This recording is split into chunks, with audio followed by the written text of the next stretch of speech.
Very good afternoon जी, सत श्रीकाल। Evidence act के regarding हमारे दो टॉपिक जो थे वो पेंडिंग थे। एडमिशन के रिगार्डिंग मैं बात कर रहा हूँ सेक्शन 17 और उसके जो एग्रीवेटिव फॉर्म्स हैं, एग्रीवेटिव फॉर्म्स अप टू सेक्शन 22 तक, वो आज हम लोग डिस्कस करेंगे। काफ़ी इंपॉर्टेंट है हमारे लिए main point of view. Admission is one of the most important topic जो आज हम लोग डिस्कस करेंगे। प्लीज़ उसको ध्यान रखना। हम लोग सबसे पहले बेरेट लैंग्वेज करते हैं, उसके बाद हम लोग जो उसकी कमेंट्री होगी उसके बाद हम लोग करेंगे। तो सेक्शन 17 आपके सामने बिल्कुल स्क्रीन के सामने है। सेक्शन 17 जो है उसको वो डिफाइन कर रहा है एडमिशन। तो एडमिशन है क्या basically? Admission is just a statement of a person. वो स्टेटमेंट ओरल भी हो सकती है, वो डॉक्यूमेंट्री भी हो सकती है, वो इलेक्ट्रॉनिक फॉर्म में भी हो सकती है। लाइक इन केस ऑफ आपने ईमेल सेंड कर दी, उसमें आपने किसी चीज़ को एडमिट कर लिया, it is admission under section 17। तो वहाँ पर they have specially mention that it contained in electronic form as well, so which suggest an inference as to any fact in issue और alien fact. Law is very straight. वहाँ पे इन्होंने mention किया है कि भाई एडमिशन अगर आपने एडमिशन करनी है तो या तो आप फैक्ट इन इशू की करो या आप रेलिवेंट फैक्ट की एडमिशन करो। You have either to admit the fact in issue और the relevant fact of the case. तो उसके रिगार्डिंग ही आप एडमिशन दे सकते हो, उसके अलावा और कोई एडमिशन नहीं मानी जाएगी। And which is made by one of the person, by any of the person और under the circumstances here and after mention. तो लॉ ने ये भी क्लियर कर दिया कि वो एडमिशन कौन करेगा। तो वो हमने सेक्शन 18 ऑनवर्ड्स जो सेक्शन है हमारे, वहाँ पर स्पेशली दे हैव प्रिस्क्राइब कि कौन पर्सन एडमिशन कर सकता है, कौन पर्सन एडमिशन नहीं करेगा। तो वो हम लोग कंटिन्यू करेंगे। But section 17 is one of the important section. It make it clear further कि that's admission basically it's a kind of statement. A statement may be oral, may be a documentary, may be in electronic form. जो statement किसी fact and issue के होने के regarding, admission के regarding, वो admit कर रहा है कि हाँ भी वो वहाँ पर थी, एडमिशन था। फैक्ट एंड इशू के रिगार्डिंग आप एडमिट कर रहे हो, रेलिवेंट फैक्ट के रिगार्डिंग आप एडमिट कर रहे हो कि वो शिप उस समय वहाँ पर था।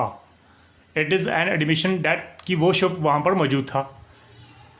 और वो जो एडमिशन है वो उन पर्सन द्वारा दी गई है जो लॉ द्वारा जिनको माना गया है कि हाँ भी ये एडमिशन कर सकते हैं। वो कहाँ पर है? सेक्शन 18 के रिगार्डिंग। तो गाइज हम लोग सेक्शन 17 सिर्फ इतना सा है हमारा। देन हम लोग मूव करते हैं सेक्शन 18 की तरफ। 18 हमारा सेक्शन क्या कह रहा है कि वहाँ पर फर्दर क्लियर है कि एडमिशन कौन कर सकता है, कौन नहीं कर सकता। तो सेक्शन 18 के रिगार्डिंग आपके सामने बोर्ड में लिखा हुआ है कि admission by party to proceeding और हिज एजेंट। एडमिशन कौन करेगा? वहाँ पर दो पर्सन ने, वहाँ पर जो मेन जनरल रूल है कि जो पार्टी हैं प्रोसीडिंग की, मतलब सूट में जो पार्टी हैं वो पार्टी खुद एडमिशन कर सकती हैं या उनके एजेंट भी एडमिशन कर सकते हैं किसी फैक्ट को रिगार्डिंग। वो क्लियर है कि किस चीज़ की फैक्ट वो एडमिशन करेंगे, ज़्यादा वो फैक्ट एंड इशू के रिगार्डिंग करेंगे या वो रेलिवेंट फैक्ट के रिगार्डिंग एडमिशन करेंगे। तो वो कौन कर सकता है? First point, it is very clear कि जो पार्टीज़ हैं केस की वो खुद एडमिशन कर सकते हैं या उनके एजेंट भी एडमिशन कर सकते हैं। सेकेंड पॉइंट वहाँ पर लिखा हुआ है आपके सामने कि जो स्टेटमेंट्स हैं made by party to the proceeding or by an agent to any such party whom the court regards, this is the important word, whom the court regards। Court वो मान रही है कि ये इनका एजेंट है। अगर कोर्ट को मानती नहीं है कि ये पार्टी नहीं है, कोर्ट उनको एजेंट ही नहीं मानती, तो डेफिनेटली उनके एडमिशन का कोई पर्पस नहीं रह गया। तो इसलिए वहाँ पर क्लियर क्या है, वहाँ पर लिखा हुआ है कि स्टेटमेंट मेड बाय पार्टी, या तो पार्टी एडमिशन कर रही है प्रोसीडिंग के दौरान, जहाँ कोई एजेंट जो है सूट के दौरान वो एडमिशन एडमिट कर रहा है फैक्ट इशू और रेलिवेंट फैक्ट के रिगार्डिंग, जिसको कोर्ट मानती है कि ये पार्टीज़ हैं या ये एजेंट है, under the circumstance of the case as expressly and impliedly authorised by him to make them. तो डेफिनेटली गाइज यहाँ पर एजेंट वही एडमिशन करेंगे जो उनके प्रिंसिपल द्वारा उसको एक्सप्रेसली और एम्प्लाइडली ऑथराइज्ड किया गया है। तो वो हम लोग एडमिशन मानेंगे कि वो एडमिशन है। सेकंड पॉइंट वहाँ पर फर्दर क्लियर है कि by suitor in a representative character, this is the important fact कि जब भी रिप्रेजेंटेटिव कैरेक्टर के रिगार्डिंग सूट होता है ना, तो गाइज वहाँ पर जो रिप्रेजेंट कर रहे हैं डेफिनेटली वो आपके इंटरेस्ट को वायलेट नहीं कर सकते, इन्फ्रिंज नहीं कर सकती। लाइक सपोज अगर कोई वैकेंसी निकलती है तो वहाँ पर कोई जो एग्जामिनेशन में कोई ऐसे क्वेश्चंस हैं वो जो गलत होते हैं, तो हम लोग सूट फाइल कर देते हैं इकट्ठे मिलकर। तो हाई कोर्ट कहता है कि आप 1000 केस मत डालो, आप एक केस डालो, बाकी उनको रिप्रेजेंट करेंगे। तो वो रिप्रेजेंट कैरेक्टर के रिगार्डिंग सूट हो जाता है। तो लॉ कहता है कि statement made by party to suit suing और sued in representative character. Suit file कर दिया आपने रिप्रेजेंट करने, जहाँ पर डिफेंस कर रहे हो रिप्रेजेंट कैरेक्टर में, तो डेफिनेटली वो एडमिशन नहीं मानी जाएगी। वहाँ पर लिखा है statement made by the parties are not admission unless they were made while the party making them held that character. Like suppose मैं आपको एग्जांपल दे रहा हूँ, 25 पर्सन है हमारे, 25 आदमी हैं, उन्होंने ए बी को इलेक्ट कर दिया कि आप हमें रिप्रेजेंट करोगे and you have a right to file a suit. उन्होंने सूट फाइल कर दिया ए बी ने। लॉ कहता है कि ए बी अब वो किस कैरेक्टर में है, वो रिप्रेजेंटेटिव कैरेक्टर में है। वहाँ पर लास्ट लाइन क्या लिखा है, unless they were made while the party making them held that character. तो लॉ कहता है जब वो रिप्रेजेंटेटिव कैरेक्टर में होते हैं ना तो तभी वो एडमिशन कर सकते हैं। लाइक सपोज बी को हमने जो पावर दी थी वो हमने वापस ले ली, तो डेफिनेटली वो अब हमें वो रिप्रेजेंट नहीं कर रहा। अब वो हमें रिप्रेजेंट नहीं कर रहा तो वो he can not make an admission, definitely admission कर ही नहीं सकता। इसलिए लॉ कहता है कि जब भी कोई एडमिशन करेगा ना रिप्रेजेंटेटिव सूट में, तो वो जब वो एडमिशन कर रहा होता है तो वो रिप्रेजेंटेटिव कैरेक्टर में चाहिए हमें। Okay guys, then we have another point, statement made by party interested in subject matter. Law कहता है कोई भी पर्सन जिनका प्रोप्राइटरी या पेक्यूनरी इंटरेस्ट है किसी सब्जेक्ट मैटर के रिगार्डिंग, तो वो स्टेटमेंट वो दे सकता है, वो किसी चीज़ को फैक्ट को एडमिट कर सकता है। बट इंपॉर्टेंट थिंग इसकी उसका जो इंटरेस्ट है वो उसमें एग्जिस्टेंस में चाहिए। तो वहाँ पर लास्ट लाइन क्या लिखी है, and who make the statement in their character of person so interested. अगर उसका इंटरेस्ट नहीं है तो definitely he can not make an admission.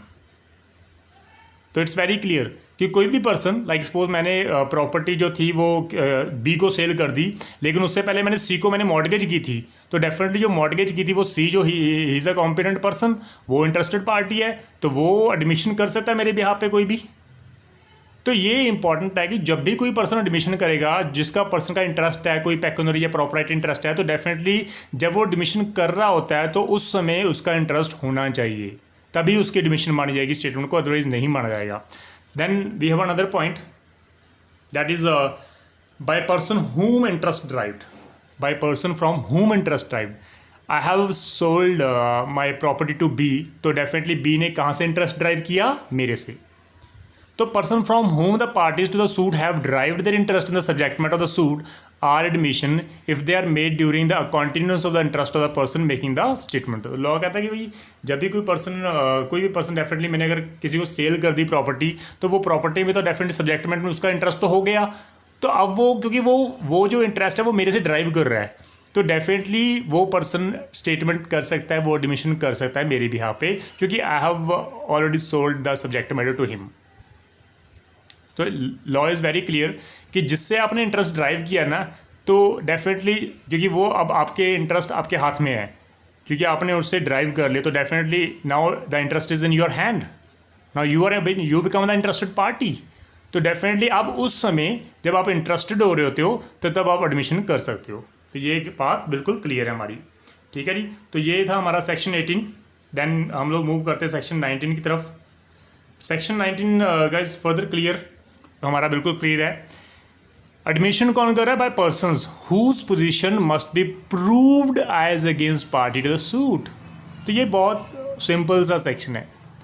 मैं कहता हूँ कि भाई ए जो था वो बी का टीनेंट है, तो डेफिनेटली अगर टीनेंट एडमिशन कर रहा है तो मुझे पहले ये प्रूव करना होगा कि हाँ भी टीनेंट और जो उसका जो लैंडलॉर्ड है उनका आपस में लैंडलॉर्ड टीनेंट का रिलेशन है, तभी वो एडमिशन मानी जाएगी, अदरवाइज वो एडमिशन मानी नहीं जाएगी। तो यहाँ पर क्लियर है, admission by person whose position must be proved.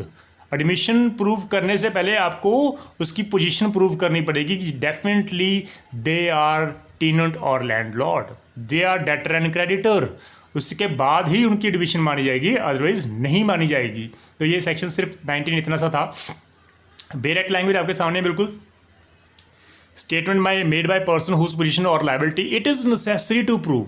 जिसकी पोजीशन जिसकी लायबिलिटी जरूरी है हमें प्रूव करना है, सबसे पहले उसको प्रूव करना, तभी उसकी जो एडमिशन जो मानी जाएगी। Are admission such statement would be relevant as against such person in relation to such position और लायबिलिटी। डेफिनेटली उनकी जो एडमिशन है वो मानी जाएगी जब वो उस समय वो पोजीशन होल्ड करके बैठे हैं एट देन जब वो एडमिशन कर रहे होते हैं उस समय वो एक्चुअल में उनका रिलेशन होना चाहिए. They must be a tenant और landlord, they must be a creditor and debtor, they must be a principal and agent. तो वो रिलेशन होना चाहिए, उस रिलेशन में ही आप एडमिशन कर रहे होते हो. ये बात बिल्कुल क्लियर है. तो सेक्शन 19 की जो इलस्ट्रेशन है वो फर्दर क्लियर कर रही है आपके सामने. बिल्कुल आपके सामने इलस्ट्रेशन है. ए ने अंडरटेकिंग ले लिया कि मैं बी के बिहाफ पर रेंट कलेक्ट करूँगा, लेकिन बी ने उसके बाद ए पे सूट फाइल कर दिया कि भैया आपने तो सी से रेंट कलेक्ट ही नहीं किया. जो बी जो था बेसिकली जब सूट फाइल कर दिया, जो बी ने ए के ऊपर सूट फाइल कर दिया कि आपने सी से जो रेंट कलेक्ट करना था, जो ड्यू था, वो आपने कलेक्ट क्यों नहीं किया. ए डिनाई कर रहा है कि सर क्या बात कर रहे हो, सी का आपने सी से तो कुछ रेंट लेना नहीं है, कोई ड्यू रेंट ही नहीं है. अब लॉ कहता है कि अगर वो पर्सन खुद आकर ये स्टेटमेंट दे रहा है कि भाई मेरा तो रेंट बनता था, मैंने तो ए को बी को रेंट देना था, लेकिन ए ने नहीं कलेक्ट किया, तो हमने सबसे पहले ये प्रूफ करना पड़ेगा कि C is the debtor of B. तो यहाँ पर बिल्कुल क्लियर है कि a statement by C that he owed B rent is an admission and is a relevant fact against A. If A denies that C did owe rent to B. अगर वो ए deny कर रहा है कि भाई जो सी ने तो रेंट देना नहीं बी को, तो डेफिनेटली बी सी को लेके पकड़ के आएगा कि भाई आजा, आप आके आप इस फैक्ट को एडमिट करो. तो डेफिनेटली लॉ कहता है कि पहले बी और सी का रिलेशन प्रूफ कर दो कि डेफिनेटली वो डेटर क्रेडिटर है, और उसके बाद उसकी जो एडमिशन है सी की मानी जाएगी. तो ये काफ़ी हद तक हमारा सेक्शन क्लियर है. देन गाइज हम लोग सेक्शन 20 के तरफ मूव कर रहे हैं. ठीक है, थोड़ा सा ब्लैक कर रहा हूँ मैं ताकि आपको पढ़ने में इजी हो जाए. सेक्शन 20 आपके स्क्रीन के सामने है. लॉ कहता है कि admission by person expressly refer to by party to the suit. कई पर्सन मेरे पास आए जिन्होंने मुझे पूछा कि सर आप कैसे पढ़ाते हो. अब मुझे क्या पता मैं कैसे पढ़ाता हूँ, डेफिनेटली वो तो मेरे स्टूडेंट्स ही बताएंगे ना. तो मैंने रेफ़र कर दिया, जाओ मेरे स्टूडेंट्स से पूछ लो, जो एक्टिव स्टूडेंट्स हैं सिर्फ उन्हीं से पूछना.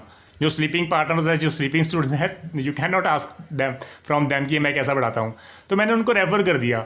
अब वो जो रेफ़र, अब आपने जो मेरे बारे में जो आप बताओगे वो सही है, तो वो सेक्शन 20 है कि किसी को हमने रेफ़र कर दिया, वो उसकी जो एडमिशन होगी वो मानी जाएगी.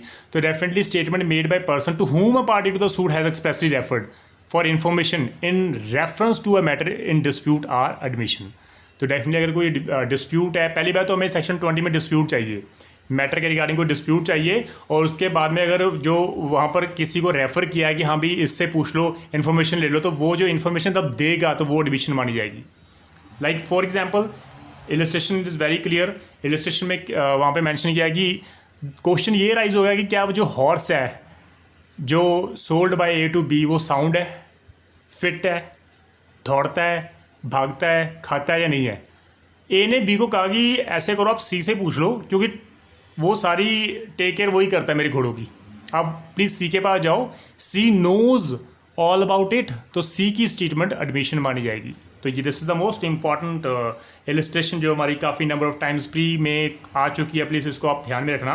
देन हम लोग मूव करते हैं सेक्शन 21 के regarding. This is section 21 in front of use guys, please ध्यान रखना.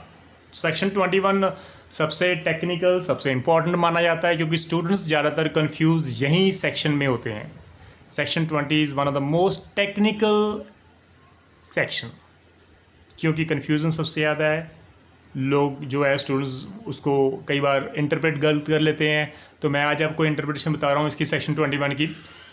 आपके सामने स्क्रीन में सेक्शन 21 है, वहाँ पर लिखा है proof of admission against person making them and by और ऑन देयर बिहाफ. तो guys let me tell you one thing more, क्योंकि मैं इसके बाद जब करेंगे हम लोग तो उसको कमेंट्री भी बिल्कुल मैं आपको साथ में करवाऊँगा. पूरे नोट्स मैं आपको स्क्रीन में शो करके आपको लेक्चर डालूंगा. मैं इस वक्त डायरेक्टली आपके फेस टू फेस नहीं होऊंगा. तो पहली बात मैं आपको यहाँ पर क्लियर कर दूँ कि जो एडमिशन है can be of two types, that is self harming statement and self serving statement. जो मैंने अपने फेवर की स्टेटमेंट दी है वो तो होगी सेल्फ सर्विंग. जो मेरे हार्म कर रही है स्टेटमेंट वो होगी सेल्फ हार्मिंग स्टेटमेंट. तो सेक्शन 21 जो है वो कह रहा है कि भाई सेल्फ सर्विंग स्टेटमेंट कब रेलिवेंट होती हैं. तो वहाँ पर आपके सामने स्क्रीन में बिल्कुल सामने फर्स्ट पैराग्राफ क्या कह रहा है, admissions are relevant and may be proved as against the person who makes them, against the person who makes them, that means we are talking about the self harming statement. वहाँ पर against लिखा है ना आपके सामने, तो ये होगी हमारी self harming statement. तो वहाँ पर क्लियर है, statement or admissions are relevant and may be proved as against the person who makes them, जिसने स्टेटमेंट दी है उसी के अगेंस्ट आप प्रूव कर सकते हो और उनके रिप्रेजेंट इंटरेस्ट में भी आप प्रूव कर सकते हो. बट एंड द बट से लेके नेक्स्ट 2 लाइन हमारी सेल्फ सर्विंग और उसके नीचे जितने भी एक्सेप्शंस हैं वो सारी सेल्फ सर्विंग स्टेटमेंट के रिगार्डिंग है. क्योंकि लॉ कहता है कि देखो जनरल रूल क्या है कि जब भी आप सेल्फ हार्मिंग स्टेटमेंट देते हो तो वो तो रेलिवेंट मानी जाती है, क्योंकि लॉ कहता है कि कोई भी पर्सन अपने अगेंस्ट स्टेटमेंट कैसे दे सकता है. अगर वो अपने अगेंस्ट कोई स्टेटमेंट देगा तो हम लोग मान लेंगे कि ठीक है. अगर कोई पर्सन ये कहे कि सर मैंने कत्ल किया है तो ठीक है जी, मान लेते हैं हमने किया है. अगर कोई पर्सन ये कह रहा है कि सर मैंने इसको 10,000 रुपया देना तो मान लेते हैं हम लोग, वो तो सेल्फ हार्मिंग है ना, आपके ऊपर इफेक्ट कर रही है. तो लॉ कहते हैं ठीक है हम लोग मान लेते हैं. लेकिन अगर ये कहे कोई सेल्फ सर्विंग स्टेटमेंट दे रहा है कि नहीं जी मैंने तो देने नहीं पैसे, तो ये तो बिल्कुल उल्ट हो जाएगी. तो लॉ कहता है कि जनरल रूल क्या है कि सेल्फ हार्मिंग स्टेटमेंट जो है हमेशा हमेशा हमेशा के लिए वो रिलेवेंट मानी जाती है. इसलिए पहला वर्ड क्या है, एडमिशंस आर रिलेवेंट. जब भी कोई पर्सन अपने अगेंस्ट स्टेटमेंट देता है तो वो रिलेवेंट मानी जाती हैं. But they cannot be proved by or on behalf of the person who makes them or by his represent trust except the following cases. Law कहता है कि self serving statements in a general rule cannot be considered as relevant. लेकिन 3 हमारे exceptions हैं जिसमें हम लोग self serving statements को important मानते हैं, अलाउ करते हैं, relevant मानी जाती है. पहली जो exception क्या है आपके सामने स्क्रीन में गाइस, पहली स्टेटमेंट है an admission may be proved by or on behalf of the person making it when it is of such a nature that if the person making it were dead it would be relevant as between third person under section 32. तो one of the most easy जो हमारी exception है वो ये मानी जाती है. Law कहता है कि देखो इस एक्सेप्शन में आप लोगों को क्या करना है, जो पर्सन ने स्टेटमेंट दी है आपने उसको मान के चलना है कि वो मर चुका है. जस्ट प्रजम्पशन, एक्चुअल में वो मरा नहीं है, हमने सिर्फ प्रिज्यूम करना है कि जिस पर्सन ने स्टेटमेंट दी है वो मर चुका है. अब आप ये देखोगे क्या वो स्टेटमेंट 32 में फॉल कर रही है सेक्शन में, whether it is a dying declare और whether it falls under any category so mention in section 32.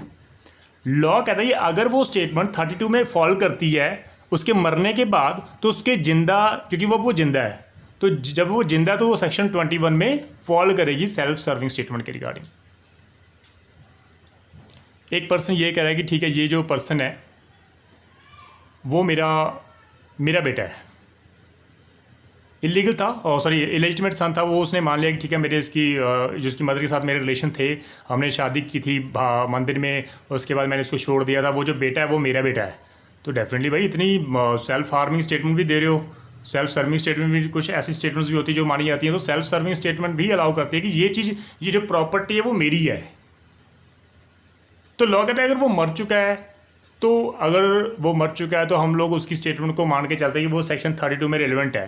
तो डेफिनेटली गाइस जब वो जिंदा है तो उसकी जो वही स्टेटमेंट हम लोग सेक्शन 21 में सेल्फ सर्विंग स्टेटमेंट में रेलिवेंट मानते हैं. अगर एक पर्सन ये लिख कर जाता है कि ये जो प्रॉपर्टी A, B, C और D प्रॉपर्टी है वो मेरी है, वो सेल्फ सर्विंग स्टेटमेंट है गाइस, तो अब वो उसको मान के चलते कि वो मर चुका है तो डेफिनेटली वो सेक्शन 32 में फॉल करती है, बिल्कुल रेलिवेंट है. तो जब वो जिंदा है तो सेक्शन 21 में वो सेल्फ सर्विस स्टेटमेंट रेलिवेंट मानी जाएगी. This is an important thing. Second point is important क्योंकि यहाँ पर हम लोग कंडक्ट की बात कर रहे हैं. जब हम लोग सेक्शन 8 कर रहे होते हैं एविडेंस एक्ट के रिगार्डिंग, वहाँ पर काफ़ी इंपॉर्टेंट पार्ट हमने डिस्कस किए थे. कंडक्ट जो थी उसकी स्टेटमेंट थी वो कब इंपॉर्टेंट मानी जाती है, एक्सेप्शंस हमने की थी. तो that is second point. An admission may be proved by or on behalf of the person making it when it consists of a statement of the existence of any state of mind, body, relevant or in issue, made at or about the time when such state of mind or body exists and is accompanied by a conduct rendering its falsehood improbable. एक लड़की भागते हुए आ रही है and she gave the statement that she was ravished by B, कि कि B ने मुझे रेप कर दिया। At the time of when she was making a statement, जब वो स्टेटमेंट दे रही होती है, उसका कंडक्ट, बॉडी लैंग्वेज, रो रही थी, उसका बिहेवियर कैसा था, वो गाइज रेलिवेंट माने जाएंगे। तो लॉ कहता है कि वो जो स्टेटमेंट है and is accompanied by conduct, वो रेलिवेंट माने जाएंगे क्योंकि वो स्टेट ऑफ माइंड को शो कर रही है, वो उसकी बॉडी की एग्जिस्टेंस के बारे में बात कर रही है, एक्चुअल में उसके साथ गलत हुआ है। तो if she is talking about it, I was revised by B, it's a self serving statement, तो वो रेलिवेंट मानी जाएंगी। वो सेक्शन 8 में भी फॉलो करती हैं, तो वो स्टेटमेंट एडमिशन जो है वो यहाँ पर भी रेलिवेंट मानी जाएंगी। तो third point is it's very, वहाँ पर थर्ड पॉइंट जो है, मैं आपको ये सिर्फ इतना सा कह सकता हूँ कि वो थर्ड पॉइंट ओपन पॉइंट है हमारे लिए। तो थर्ड पॉइंट जो है वहाँ पर क्लियरली मेंशन कर दिया कि भाई एडमिशन जो है मे बी प्रूव्ड बाय और on behalf of the person making it if it is relevant otherwise then as an admission.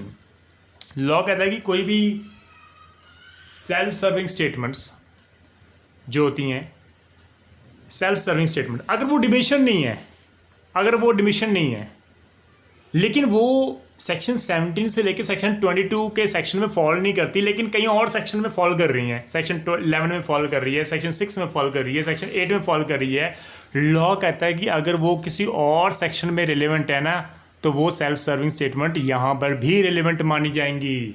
तो दीज आर द 3 एक्सेप्शंस जो one of the most important sections माने जाते हैं, exceptions मानी जाती है, जिसमें हम लोग ये कह सकते हैं कि सेल्फ सर्विंग स्टेटमेंट रेलेवेंट मानी जाएंगी।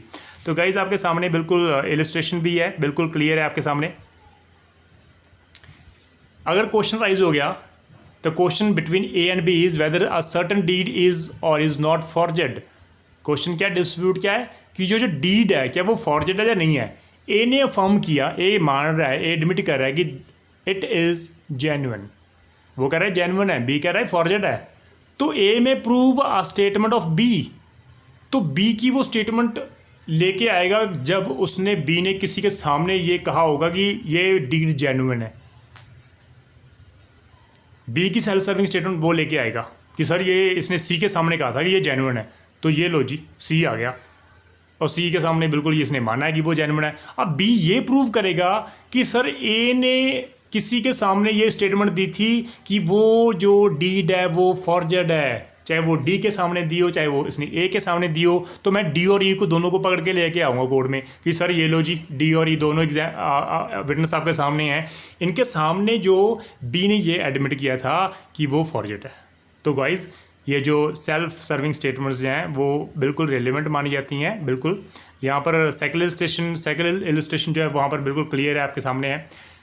ए जो है वो शिप का कैप्टन है, उसके ऊपर इल्ज़ाम लगाया कि आप जो शिप है वो चोरी करके या अदरवाइज भगा कर लेके गए हो, कहीं और जगह पर लेके चले गए हो। तो एविडेंस के तौर पर जो कैप्टन था उसने एक बुक पैम्पलेट्स, जो बुक जो थी जिसको जो रजिस्टर था वो मेंटेन किया हुआ था, जिसमें उन्होंने लिखा हुआ था प्रॉपर की ऑर्डिनरी कोर्स में वो शिप को कहाँ कहाँ लेके जा रहा होता है, वो डे टू डे की प्रोसीडिंग्स उसमें लिखता है। तो लॉ कहता है कि वो सेल्फ सर्विंग स्टेटमेंट्स जो हैं वो मानी जाएगी। अगर वो सपोज कैप्टन मर जाता तो वो जो रजिस्टर है वो सेक्शन 32 की क्लॉज 2 में फॉलो करता, तो क्योंकि अब वो जिंदा है तो इसलिए वो सेल्फ सर्विंग स्टेटमेंट मानी जाएगी और रेलिवेंट मानी जाएगी सेक्शन 21 में। तो गाइड्स प्लीज़ इसको ध्यान में रखना।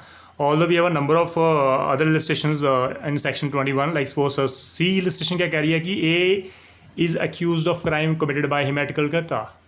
A को दोषी ठहराया गया कि भैया आपने तो कलकत्ता में जाके कत्लेआम कर दिया, आपने तो मर्डर कर दिया भाई। A ने प्रोड्यूस किया लेटर कि सर क्या बात कर रहे हो, मैं और कलकत्ता में, मजाक मत करो। जब वो कत्ल हुआ था, जब वो इंसिडेंट हुआ था, जब वो एक्सीडेंट हुआ था, जब वो अक्रंस की बात कर रहे हो, at then I was at Lahore, मैंने ये लेटर पोस्ट किया था और ये देखो लेटर, उस पर स्टैंप लगी हुई है लाहौर की। क्या बात कर रहे हो, आप कह रहे हो कि मैं कलकत्ता में था। So this statement is relevant.